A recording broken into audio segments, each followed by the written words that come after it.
ओम नमः शिवाय। मैं हूं एस्ट्रोलॉजर के एम सिन्हा और मैं अपने यूट्यूब चैनल पर आप सभी का हार्दिक स्वागत करता हूं। उत्तर प्रदेश की राजनीति में जो चुनाव अभी आने वाले, जिसका परिणाम 10 मार्च 2022 में आएगा, उसके लिए सभी दलों का विश्लेषण किया गया, लेकिन बसपा का विश्लेषण नहीं किया गया था। और लगातार लोगों का जो कमेंट बॉक्स आ रहा था उसमें लोग ऑप्टिमिस्टिक थे कि इस बार मायावती जी मुख्यमंत्री बनने वाली हैं। तो इस पर विश्लेषण मैं ज़रूर करूंगा, चेक करने के लिए कि क्या ऐसा है, क्योंकि मुख्यतः मैंने जो चार्ट देखा वो अखिलेश जी का चार्ट देखा, योगी जी का चार्ट देखा, और जो अब सबसे मेजर इनके बाद जो बनते हैं वो मायावती जी हैं।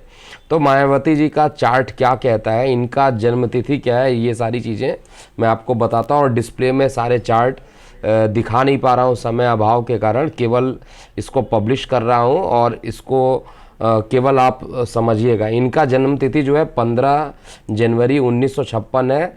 7:50 रात्रि दौलतपुर उत्तर प्रदेश में इनका जन्म हुआ था।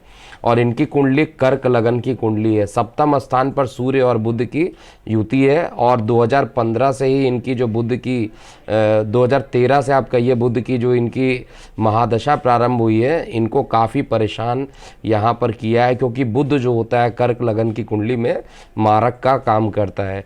एक तो मारक ग्रह और दूसरा मारक स्थान पर बैठना, ये दोनों ही स्थिति यहाँ पर अच्छी नहीं बनती है।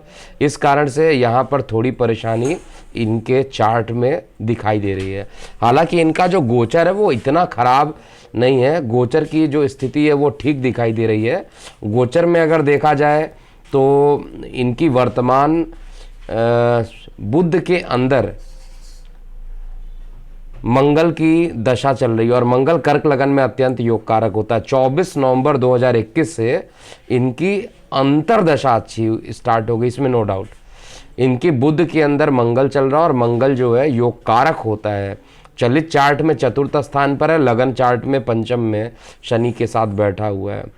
तो यहाँ पर भाव संधि के काफ़ी करीब होने के कारण ये चतुर्थ स्थान का फल देने के लिए सामर्थ्य है। और चतुर्थ स्थान जनता का स्थान होता है। लेकिन चार्ट अच्छा है, सब कुछ अच्छा है, महादशा अगर खराब हो तो अंतरदशा का प्रभाव जो रहता है कुछ टाइम के लिए तो अच्छा रहेगा। इसमें सबसे पहले हमें गोचर भी देखना पड़ेगा। कर्क लगन में सबसे बड़ी चीज इस समय गोचर जो दिखाई दे रहा है उसमें राहु केतु की उपस्थिति, जिसमें केतु की उपस्थिति पंचम भाव में जाकर बैठना, ये सबसे बड़ी परेशानी कर्क लगन में हो रही है। और अब तो आपको लगन भी याद हो जाना चाहिए, मायावती जी का कर्क लगन, योगी जी का इसके आगे का लगन यानी सिंह लगन, और उससे एक कदम आगे यानी कन्या लगन सपा का है, यानी अखिलेश जी की कुंडली का लगन एकदम लाइन से है। और सारे लगन में गोचर को चेक किया जाता है। गोचर के बिना कुंडली का विश्लेषण सटीक नहीं होता है। और विशेष रूप से चुनाव का जो परिणाम होता है, गोचर सर्वाधिक महत्वपूर्ण हो जाता है। तो यहाँ पर जो चार्ट बन के आ रहा है, इनकी महादशा खराब है। अंतरदशा का टाइम कुछ टाइम के लिए देखा जाए ठीक है, लेकिन इनकी जो प्रत्यंतर दशा जो चलेगी वो जब ये रिजल्ट आएंगे उस समय शनि का प्रारंभ हो जाएगा। और शनि इस कुंडली में मारक की भूमिका निभाता है। तो जिस समय रिजल्ट आएंगे उस समय का जो प्रत्यंतर है वो बहुत अच्छा नहीं है। हाँ, अंतरदशा निश्चित रूप से इनकी मंगल है जो इनको कुछ हद तक अच्छा रिजल्ट देने के लिए सामर्थ्यवान बना रही है।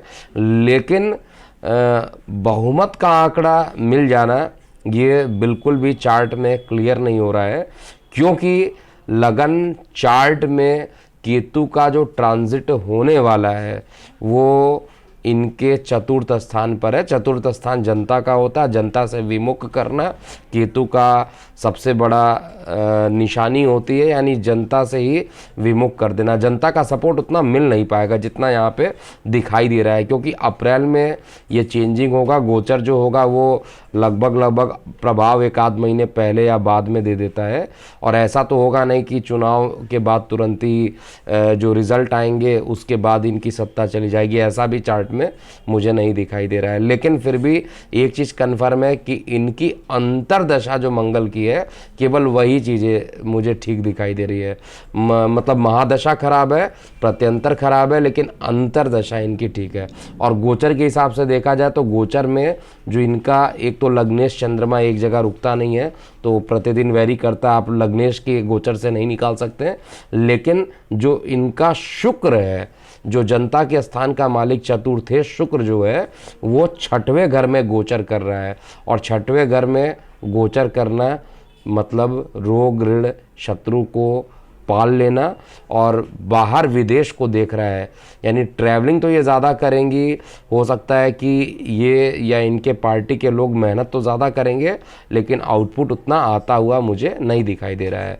तो ये मतलब निष्कर्षता मैं यही निकाल रहा हूँ कि ये सीएम नहीं बनेंगी, और इनका जो चार्ट है वो बहुत अच्छा नहीं दिख रहा है। इसके साथ मैंने बसपा की जो चार्ट है उसको भी अगर मैं देख रहा हूँ तो उसमें भी स्थिति बहुत अच्छी निकल के नहीं आ रही है।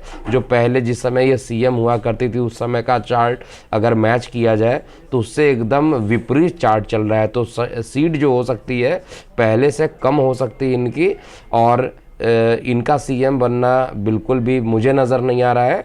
लेकिन आपको कमेंट सेक्शन में ज़रूर लिखना चाहिए कि कौन सीएम बनेंगे। मैंने तो अपनी प्रेडिक्शन भी यहाँ पर दिया, और मैंने चैलेंज भी दिया है कि इस बार योगी आदित्यनाथ पुनः 2022 में जो रिज़ल्ट आ रहे हैं मार्च में, 10 मार्च को, उस दिन वही मुख्यमंत्री के सीट पर आते हुए आपको दिखाई देंगे, और बहुमत के साथ ये आएंगे।